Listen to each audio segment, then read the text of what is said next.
Now we look at another technique of integration. Now the name of this is partial fractions. Let's see what kind of question we're trying to answer. So how do we calculate this integral? Integral of x plus 5 over x squared plus x minus 2 dx. Now what might you think to try? Okay. So can you like try to factor it? I would try factoring it out first. Okay. So maybe you guys are one step ahead then. So the only technique that we know so far that could do this would be like some kind of U sub. But does substitution work? Well, the bottom is x squared plus x minus 2. Derivative is 2x plus 1. So we don't have a 2x plus 1 or anything like it in the top.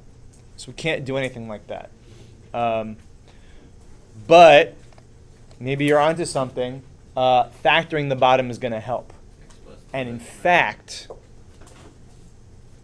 turns out that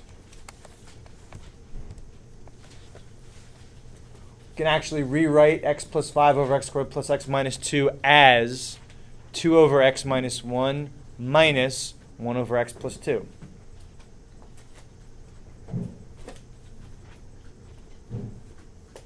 So use your imagination a bit to see how that might actually be true. On the right side, if you combine the fractions, what you get is what's on the left side. Okay. Now can we do this integral? Yeah, now it's easy. Right. So this is now going to be 2 ln of x minus 1 minus ln of x plus 2 plus c. So what we see is that being somehow able to split this up helps. Now the main trick, notice the main trick is algebra. Right? The actual integral step is very easy. The main trick is algebra. So we have to figure out how do we convert this complicated rational function into several fractions. That's what we're going to look at right now. So what we do know, starting from the beginning, starting from scratch, is that it's going to look something like this. First, you have to factor the denominator. And then that's going to tell us how to break it up into fractions, at least as far as the denominators go. What about the numerators? Well, we can assume in this case that the numerator, we can assume that the numerator has a lower degree than the denominator, and we're going to see why in the next problem. So just believe that for now, and you'll see why in a second. So since the denominator is degree 1, the numerator is degree 0, which just means it's a constant.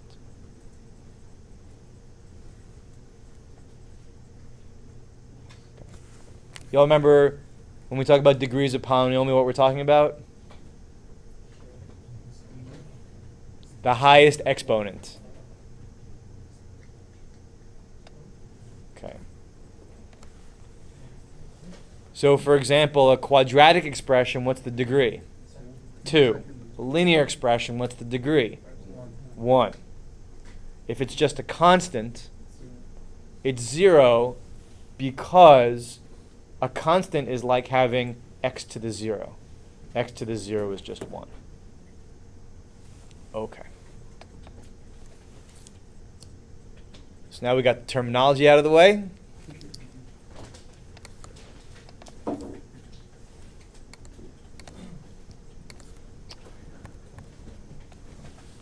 So then what we know is we're going to have something like this. And we need to figure out what's A and what's B. Okay. So let's do some algebra. Well, first thing you want to do is get rid of fractions. So multiply both sides by the original denominator. And I'll leave the algebra to you, but stuff will cancel. And you get this.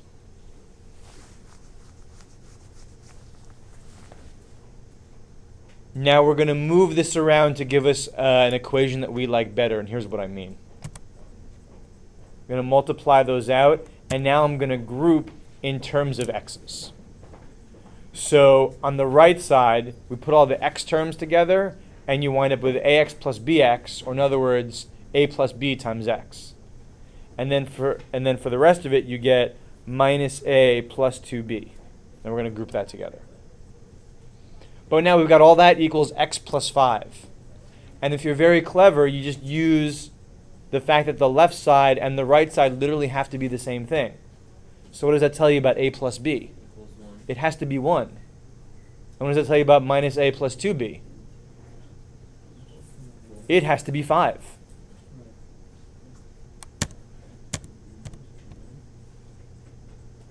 Otherwise, these two sides aren't the same. Does that make sense?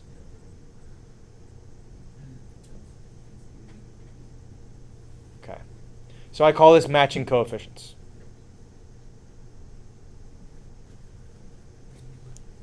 All right. So now we've got, so what do we have now? We've got two equations and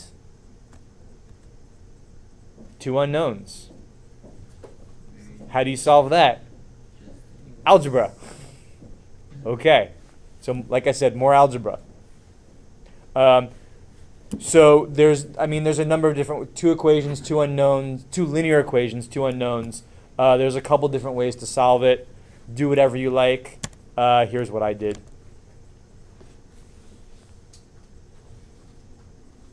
You can do elimination, substitution, whatever. You guys know all your algebra tricks.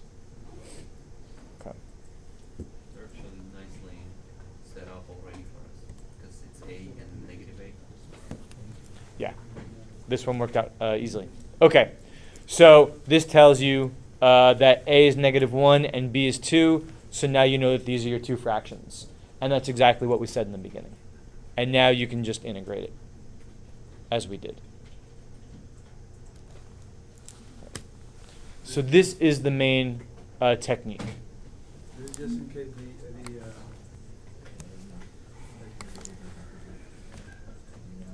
Okay.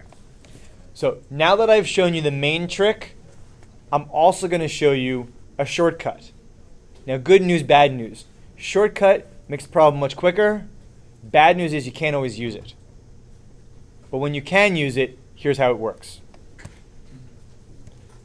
So remember back all the way up near the top where we had this. After multiplying both sides by the denominator, you get x plus 5 equals a times x minus 1 plus b times x plus 2. Shortcut. What's the shortcut? -1 on the top comes from the bottom of the other fraction and 2.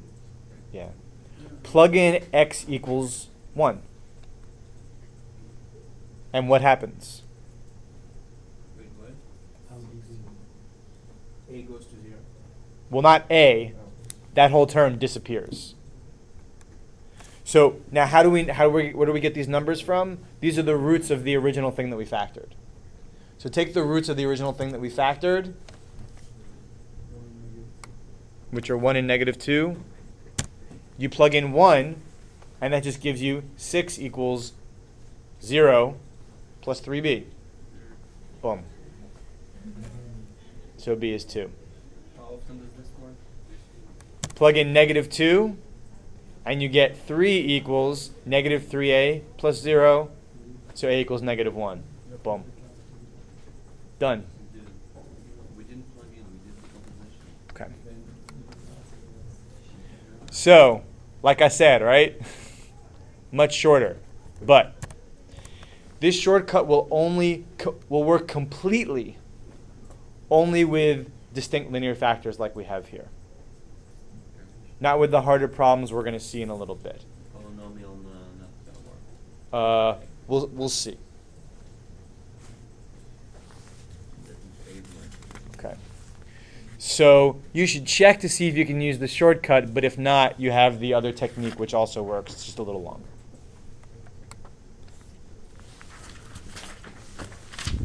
Okay. So earlier I made a claim, and I said we can assume that the numerator has a lower degree than the denominator. Well, that's a bold claim. What if it doesn't?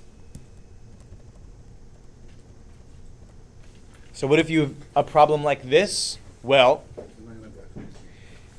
if the polynomial in the numerator has a degree that's equal to or greater than the denominator, you divide. You can divide Yeah. until you. And when you divide, yes, and when you divide, you get a polynomial plus some remainder, and then that remainder becomes a fraction. So therefore, this is what allows us to assume that in every fraction we make, we can have the denominator as a higher degree than the numerator. All right. So for example, what if you did have to do this problem? What do? Well, the first thing you do is you divide. Synthetic division here. Right. No, it's easier. So, Then- right. So there are two ways to divide polynomials. There's synthetic division and there's long division. So if you know synthetic division, that's great. Go ahead and use that. We won't always have that luxury. In fact, we will usually not have that luxury. So I'm just going to go through the long division. Because I wouldn't be surprised. It's been a long time since you've done it, and you probably didn't do it that much. So let's take a look. Okay? So we've got x minus 1 going into x cubed plus x. And I'm setting, why did I leave a blank space there? There's like a column placeholder for the x squared. That's empty. Okay, so let's get to work. What goes into what? So x, so you look at the leads. So x goes into x cubed, x squared. So now x squared times x minus 1 gives you x cubed minus x squared. Now you have to subtract, and you get x squared, and then bring down the rest. Negative x. Minus negative x squared gives you positive x squared. You're subtracting a negative x squared, which gives you positive x. Right. 0, Oh, it's minus. 0 minus Yeah, negative yeah. x squared. Okay. So now x minus 1 going into this. Look at the leads and you get x. So now x times x minus 1 gives you x squared minus x. You've got to subtract that. And you get 2x. 2x. Okay. And now x minus 1 going into that. You get plus 2. So 2 times x minus 1 gives you 2x minus 2. Got to subtract that. And we get 2. So 2 is the remainder. Now what do you do with the 2 over remainder? 2 over x minus 1. So when you divide, you get that. So like I said, what you wind up with is a polynomial plus a fraction. And what's true of that fraction? The denominator has a higher degree than the numerator. And that's what we said we would always have. So we're good. Okay. So now that we know that, we can go back to doing the integral. So this integral is really this, and this is very easy.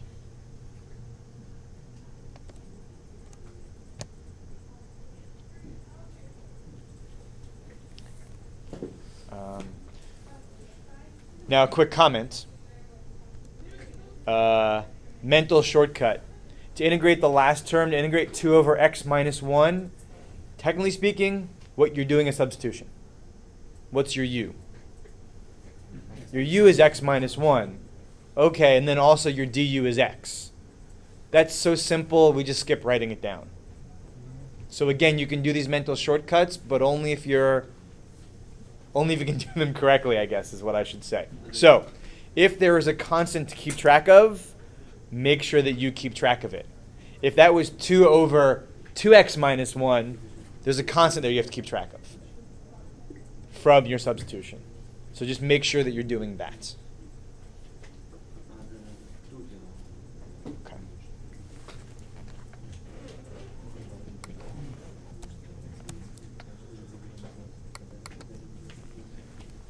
So that was the basic one.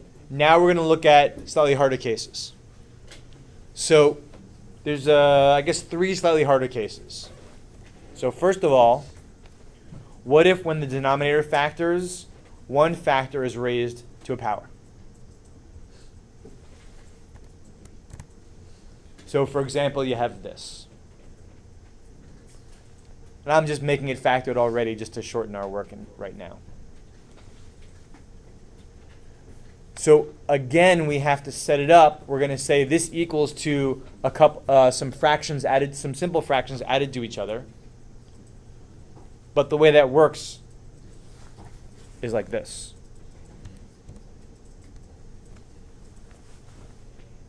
So x minus 1 is a repeated factor. It gets repeated fractions.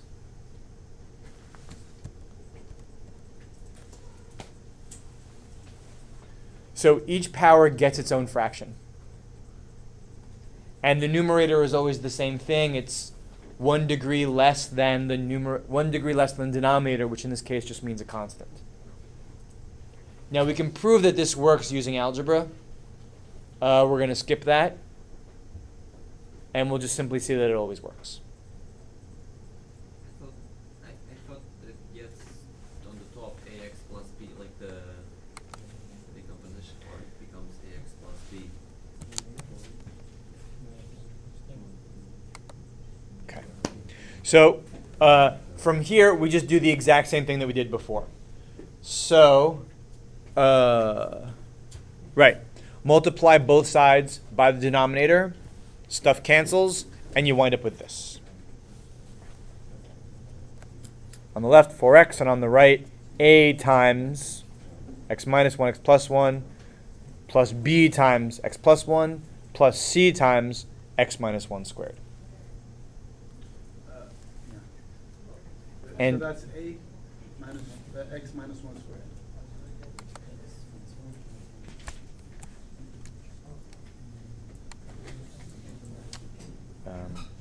Right.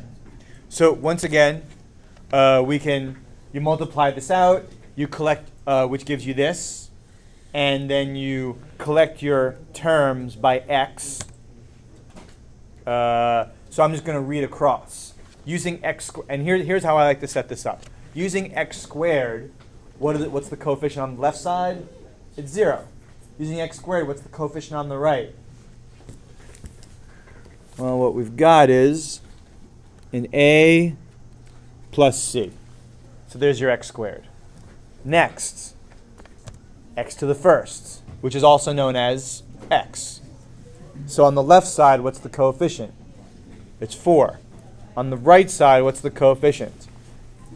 Well, you've got a plus bx, so that gives you a b, and a minus 2cx, so you just get b minus 2c. And we already accounted for the 4x. Okay. And then next is the constant, or as I like to write it because it looks pretty, x to the 0. So what do we have on the left side? 0, there's nothing there for the constant. And what do we have on the right side? Minus a plus b plus c. So this is really just a question of keeping track of terms. So now we've got our 3 equations in 3 unknowns. So you have to do a little algebra, and it's going to be a little more than the first time.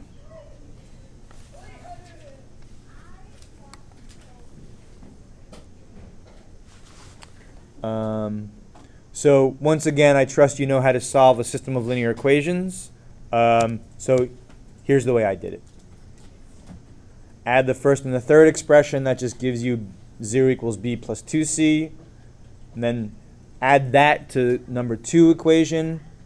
And you get canceling again. You just get 4 equals 2b. So 2 equals b. And then you just plug that in and continue solving. So 4 equals 2 minus 2c. So c equals negative 1. And then I guess from the first equation, 0 equals a minus 1. So a equals 1. Anyway, you know that there are different ways. There are different ways to do this using algebra. Do whatever sequence of steps you're happy with. So finally, what does this give us? As an integral, we're doing this. And now we know how to do this. So when you integrate the first term, first piece, what do you get? ln of x minus 1. When you integrate the second piece, what do you get? 1/2. Right? 12. U sub. It's not ln. Oh, Because what do we have? Just square. To the power of 2, so we Right. can reciprocate it. And So it's to the power of 2. So effectively what you have is, if you think of this in terms of u sub, 2u to the negative 2. So when you integrate that, what do you get? Right. 2 over 3. So you have to watch your constants, da-da-da-da-da. So we do the u sub correctly, there's no new coefficient because du equals dx. But then you integrate that and you get negative 2 u to the negative 1, or just negative 2 x minus 1 to the negative 1. And then the last one is a log as well. So don't get too log happy when you do these problems. You have to actually make sure you actually do the integral that is in front of you.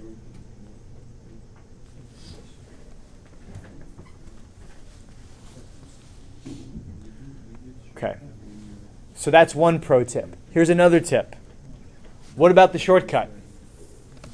Well, you could, again, going back to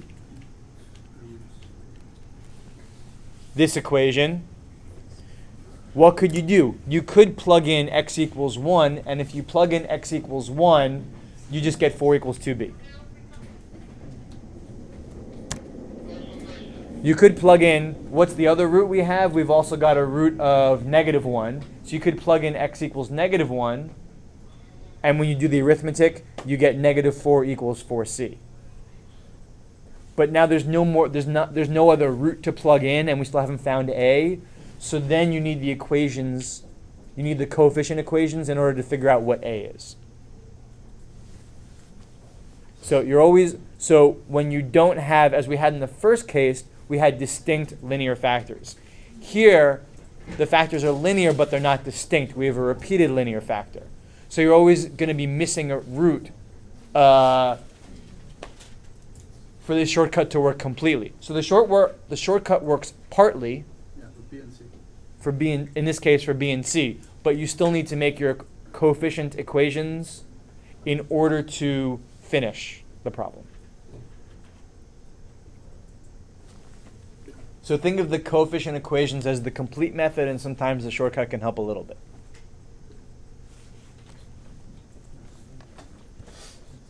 You dig? All right.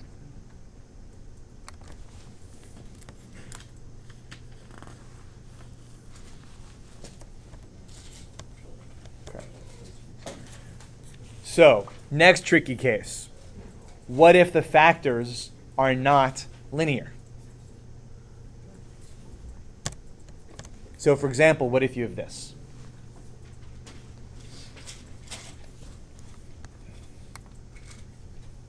We don't really need that one there. You guys are clever. Okay. You have to factor both, bottom and top. Yeah. I would still divide. After the common, yeah.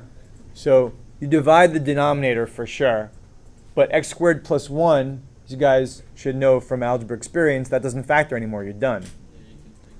So what that means is you have to set up fractions, but the one with x squared plus 1 denominator, that denominator is degree 2. So its numerator can be up to degree 1. So that means on top you have to put bx plus c.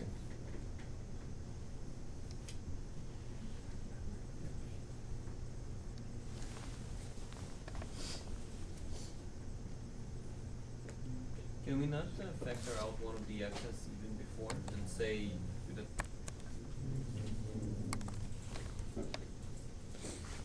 So now that we know we set it up like this, now you just do the same business you always do, or as we've done in the other problems. Multiply both sides by the denominator, cancel, and you get a times x squared plus 1, and then bx plus c times the other factor, which is x. Multiply out, group it.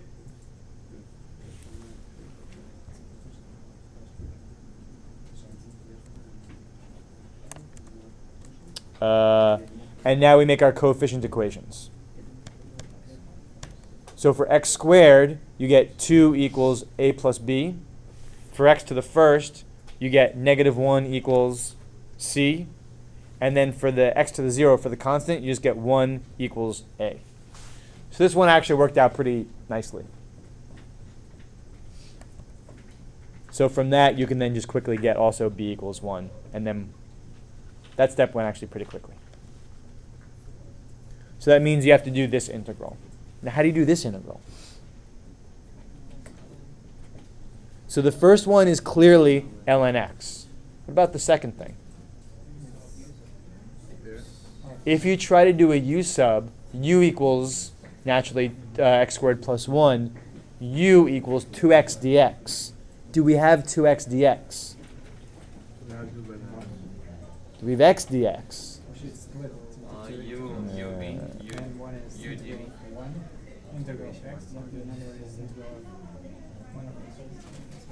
Split it up.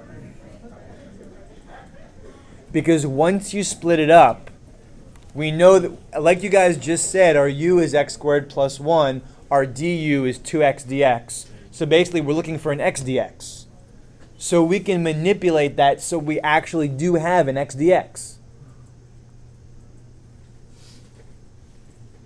But if you do that, there's still the -1 part, so we just put it to the side and then think about it separately. Well, when we think about it separately, what's that integral going to be? What's the integral of 1 over x squared plus 1, which we often see as 1 over 1 plus x squared? That's arctan x.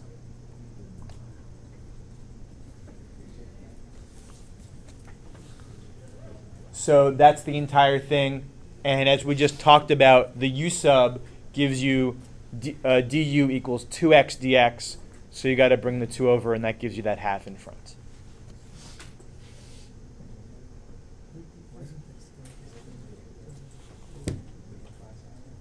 Plus c.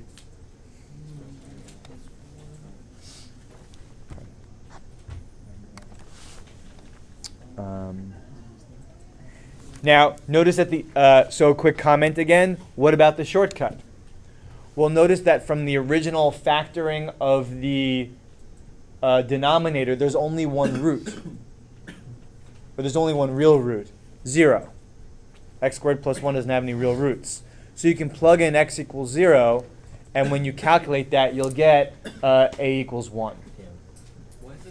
But then you still need to do more, right? You still don't know what b is, you still don't know what c is. So then you still need your coefficient equations to do the rest. Sorry, typo, I got to fix that. Half ln x squared plus 1. Sorry.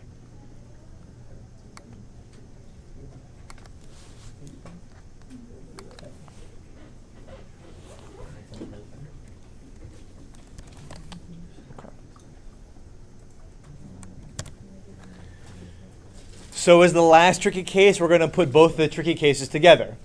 What if you have repeated nonlinear factors? So for example, the integral of x squared plus x minus 3 over x times x squared plus 6 squared. What do you have to do? Well, you have to do both of the things that we've seen before. So what's the first thing that you have to do? One fraction is going to be a over x. What's the next fraction going to be? Right. So bx plus c over x squared plus 6 plus more names for coefficients over 2x plus 6. We do a repeated, and it's a binomial, so it's double. Right. And it's over x squared plus 6 squared. So once again, when you have repeated factors, each power gets its own fraction. Now in this case, because the factor is degree 2, in every case the numerator has to be degree 1. So first of all, the setup is like this.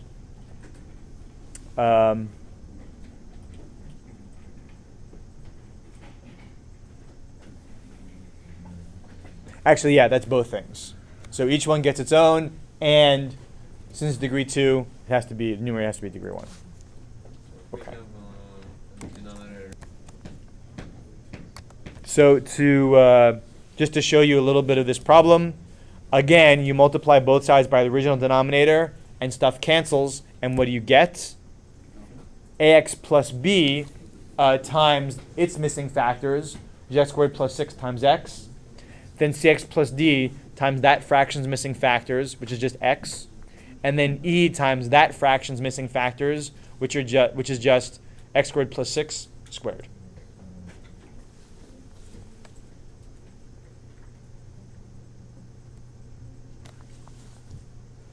And then, without going into the algebra, you just finish this by the same, more of the same calculations as we've been doing.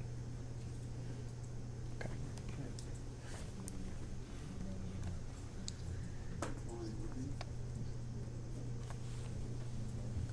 So,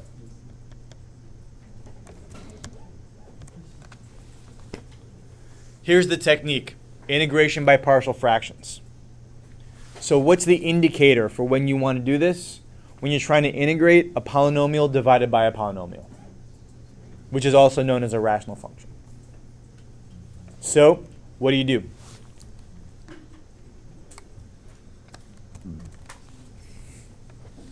Step 1, you check to see if the numerator has a degree that's equal or higher to the denominator. In that case, you divide, and then you'll get something simpler. Next, you have to factor the denominator. Then you have to break it up into fractions. Now, how do you break it up into fractions? Well, we saw 4 different cases. Distinct linear factors, which was the first case and the easiest, or repeated factors. And then you saw that each power gets its own factor. If you have nonlinear factors, then by which I mean, I guess, quadratic factors, then the numerator has to be degree 1 less, which means degree 1. So you get like ax plus b in the numerator. Or you could have both of those together, repeated nonlinear factors. And then you're just doing both of those things at the same time. Okay. Then you multiply both sides by the original denominator, stuff cancels, and then you solve for your unknowns being a, b, c, blah, blah, blah. Now remember that we have 2 techniques for this. There's the shortcut, which says you can plug in each root for x, and that gives you then very simple equations. Otherwise, you can just match coefficients on each side, and that gives you a system of linear equations, and then you solve it.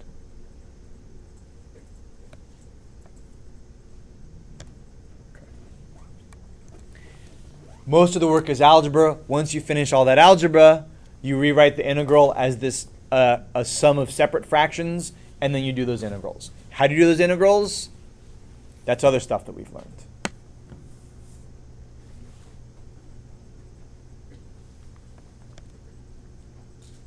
Okay.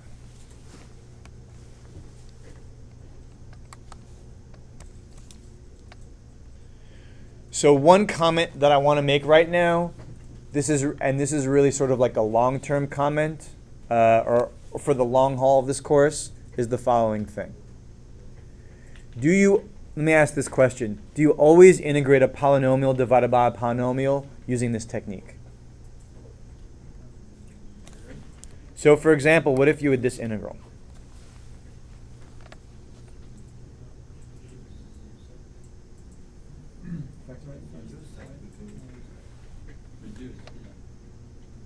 First we'll lose factor. Yeah, it's actually the derivative on top, right? Or try to factor.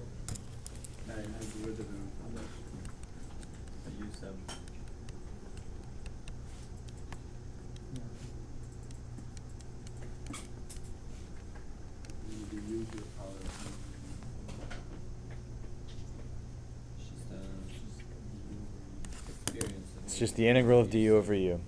Right. So right now we're in the process of learning many techniques of integration. So when you have to calculate integrals by hand, I wrote one big challenge, probably the biggest. I would actually say definitely the biggest challenge is to decide which technique you're going to use. And by use, I really mean try, because usually, sometimes the first technique you try is not going to be the right one. Because as you can see, we're learning a lot of techniques. So, after we learn all of our techniques, we're going to spend a lot of time talking about strategies for how do you approach doing an integral. For now, at this point, we're still talking about how do you execute specific techniques. So for now, just think about, for this divided by this, how do I do partial, well, as in previous problems, how do I do partial fractions on this integral? Later on, we're going to talk about, okay, we know all these different techniques. Which one should we try first? And that's sort of the big strategy, and we're getting there.